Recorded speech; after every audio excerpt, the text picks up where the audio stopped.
कोल्हापूर शहरालगतच्या 42 गावांसाठी स्थापन करण्यात आलेल्या कोल्हापूर नागरी क्षेत्र विकास प्राधिकरणाला विशेष नियोजन प्राधिकरणाचा दर्जा देण्याचा प्रस्ताव सरकारकडे पाठवण्यात आला. दरम्यान गावांचा विकास करून ती शहरात विलिनीकरण करणार असतील तर विशेष नियोजन प्राधिकरणाचा निर्णय स्वागतार्ह आहे, असं association of architects and engineers कोल्हापूरचे अध्यक्ष अजय कोराणे आणि माजी अध्यक्ष राजेंद्र सावंत यांनी म्हटलंय. 100% स्वागतार्ह निर्णय आहे. आज जी हद्दवाढीची मागणी जोर धरू लागली ह्या दोन वर्षात, ते जर का आपलं त्यावेळेलाच जर का त्यांनी ही गोष्ट कन्सिडर केली असती तर 42 गावांमधला विकास जो आहे नियोजनबद्ध पद्धतीने झाला असता आणि आज ती गावं शहरामध्ये घेण्यासाठी तयार गावं मिळाली असतील. परंतु निर्णयास लेट झाल्याने आज परत हद्दवाढीची मागणी जोर धरू लागलेली आहे. चंद्रदीप नरके आमच्या असोसिएशनचे सभासद आहेत, इंजिनियर आहेत.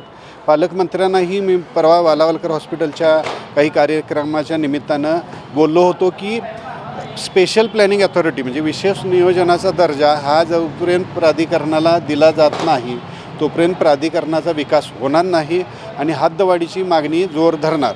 आता जे झालं ते ठीक आहे. आता मला वाटतं निधीची तरतूद करून विकास तातडीनं सुरू करण्यात यावा. प्लॅनिंग अथॉरिटीचा जो अधिकार आहे त्याचा वापर प्राधिकरणानं करावा. सेक्शन 40 अंतर्गत मागणी केलेली दिसते चंद्रदीप नरकेंनी आणि त्याला अनुसरून हा निर्णय झाला. निश्चितपणे कोल्हापूर प्राधिकरणाच्या दृष्टीने हा चांगला निर्णय आहे आणि लवकर विकास घडावा ही या निमित्तानं मला असं वाटते की एक अभ्यासक म्हणून 40 बरोबर 41 सेक्शनसुद्धा त्याच्यामध्ये इन्क्लूड केला गेला पाहिजे, जेणेकरून त्याला स्वायत्ता मिळेल आणि त्याशिवाय राज्याकडून त्यांना भरघोस स्वरूपात मदत मिळेल.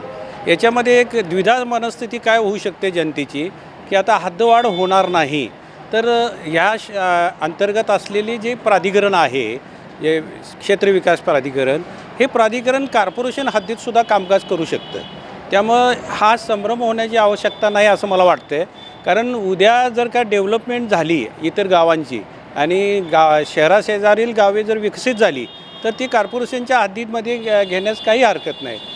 त्याप्रमाणे शासनानं हा एक मध्यमार्ग काढण्याचा प्रयत्न केलेला दिसतो. त्याचं स्वागतार्ह करणं गरजेचं आहे. यामध्ये कुठल्याही प्रकारचं पॉलिटिक्स न करता कायद्याच्या अंतर्गत चाललेल्या गोष्टी तपासून पडताळून त्याला हे देणं महत्त्वाचं आहे आणि कोल्हापूरचा विकास हा महत्त्वाचा आहे. हद्दवाढ होणे किंवा हद्दवाढ न होणे हा विषय नाही आहे. तर याच्यामध्ये शासन जर त्या पद्धतीनं भरघोस मदत देत असेल तर ते नक्कीच स्वागतार्ह आहे. मात्र कोल्हापूर हद्दवाढ कृती समितीचे अशोक पोवार यांनी या प्रस्तावावर आक्षेप घेतलाय. कोल्हापूर शहराची आजचं मायबाप सरकार घोर फसवणूक करत आहे, चेष्टा करीत आहे.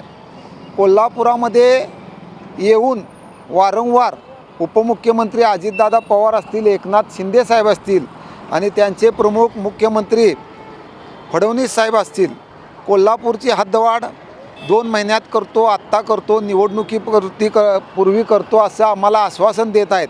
पण आजच आमच्या वाचनात आलं की जे काय प्राधिकरण नावाचं जे काहीतरी मध्ये खोडवं काढलं होतं त्याला सक्षम करायचा प्रस्ताव दिलेला आहे. खेडी सक्षम झाली पाहिजेत, आमचा विरोध नाही, परंतु प्राधिकरणाला सक्षम करून कुठंतरी कोल्हापूर शहराच्या हद्दवाढीला बगल देण्याचं काम आजचे लोकप्रतिनिधी आणि सरकार करत आहे असं आमच्या निदर्शनाला आलेलं आहे. जर या सरकारला कोल्हापूर शहराची हद्दवाढ करायची नसेल तर कृपा करून येणाऱ्या महापालिकेच्या निवडणुकीपूर्वी कोल्हापूर शहराची नगरपालिका करावी, जेणेकरून इथल्या नागरिकांना मोठ्या कराचा तरी बोजा बसणार नाही. उगाच तुम्ही आपलं कोल्हापूर म्हणजे कुंडीतील बोन्साय रोपटं अशा पद्धतीनं केलेलं आहे ते थांबवावं आणि या सरकारनं कोल्हापूरकरांची चेष्टा थांबवावी. प्राधिकरणाला बळकटी मिळावी म्हणून पालकमंत्री आबिटकर यांनी 2 महिन्यांपासून वेगवान प्रक्रिया राबवली. मात्र त्याचवेळी हद्दवाढीसाठी लढा देणाऱ्या आमदार राजेश क्षीरसागर हे देखील त्याच पक्षाचे असल्यानं या प्रश्नी दोघांची परस्पर विरोधी भूमिका आता समोर आली आहे.